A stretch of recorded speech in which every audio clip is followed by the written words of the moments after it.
You don't have too many interests. You just leave the moment they stop changing how you see yourself. Right when the work becomes normal, you disappear. Not because it's hard, but because it stops making you feel ahead. This video will show you the exact moment you keep walking away and what's actually driving it. You open the app you were excited about last week. You finish one lesson, then sit there for a few seconds too long. Your thumb hovers over the screen, then you close it. Nothing is wrong, but something inside you already checked out. That drop you just felt is not random. It follows the same pattern every single time you start something new. Stay with this for a minute. Don't jump to the next thing just yet, because you don't quit at the beginning. You quit right after it stops feeling like progress. You don't quit at the start. You quit right after it stops feeling like progress. Think back to last week. You opened that app and you were actually excited. But now? You finish one lesson, then stare at the next screen longer than you need to. Before you even make a choice, your hand moves to close it. It's not a decision, it's a reflex. See, in the beginning, everything is new. Your brain is getting loud signals that you're changing fast. But when that signal fades, your brain stops seeing movement. And here's the cost. You never build any real depth. Everything stops right before it actually starts to become valuable. This felt different before you pause. You didn't run out of time. You ran out of signal. And that signal? It was never about the skill itself. You thought you loved the craft. But the truth is, you just loved who you were becoming in that first week. Think about when you tell someone you're learning guitar or coding or a new language. They react. And suddenly, you feel slightly ahead of your old self. That's the trap. Your brain rewards you with dopamine because it senses a rapid identity shift. It's not about the skill. It's about the fact that you're leaving your old self behind. But here's the cost. You've attached your motivation to the novelty of the new you, not the actual process. And when that novelty fades, you lose your reason to keep going. I felt like a different person when I started. That's the hook. You were never just learning a skill. You were testing a new identity. And that identity has a very short lifespan. The drop doesn't happen when it gets hard. It happens when it gets normal. By now, you already understand the basics. You can play some simple chords, write basic functions, or follow a standard conversation.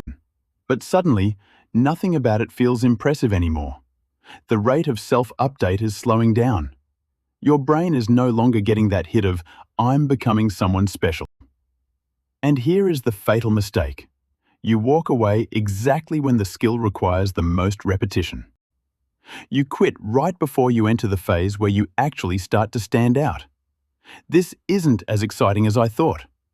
This is the dip. You didn't lose interest. You lost the illusion of being ahead.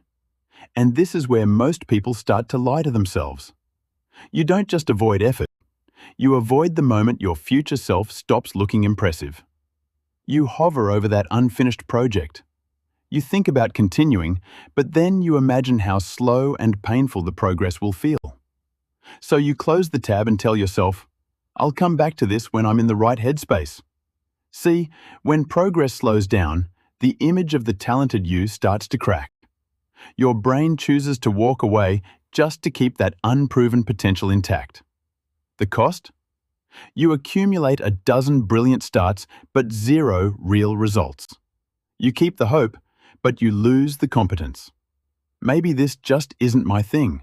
Or maybe I'm just not good enough. Be honest. You didn't quit the skill. You quit the version of you that might fail at it. So the real problem here was never about discipline. What if nothing is wrong with your interests? What if the only problem is that you just keep leaving too early?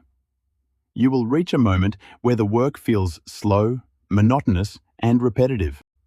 No one notices you, and you don't feel special or different while doing it anymore. At this point, your brain has stopped giving you dopamine for that identity shift. All that's left is pure effort and boring repetition. If you leave now, you're just repeating the same old cycle one more time. But if you stay, You start building the kind of depth you've never even touched before. This doesn't feel like progress. Stay. Mastery starts the moment you stop feeling like you're becoming someone new. That's the part you've been skipping every single time. You were never inconsistent. You just kept leaving the moment the work stopped feeding your sense of who you could become. This is for the ones who always start strong, then quietly disappear the second things turn ordinary. You don't lack discipline. You just leave before reality replaces the version of you in your head. Think about the last thing you dropped. Not why you started, but the exact moment you checked out. What changed right there? Tell me in the comments. If you want to understand how your patterns actually work, stay here. The next time it feels flat, that's not the end. That's the first time it's real.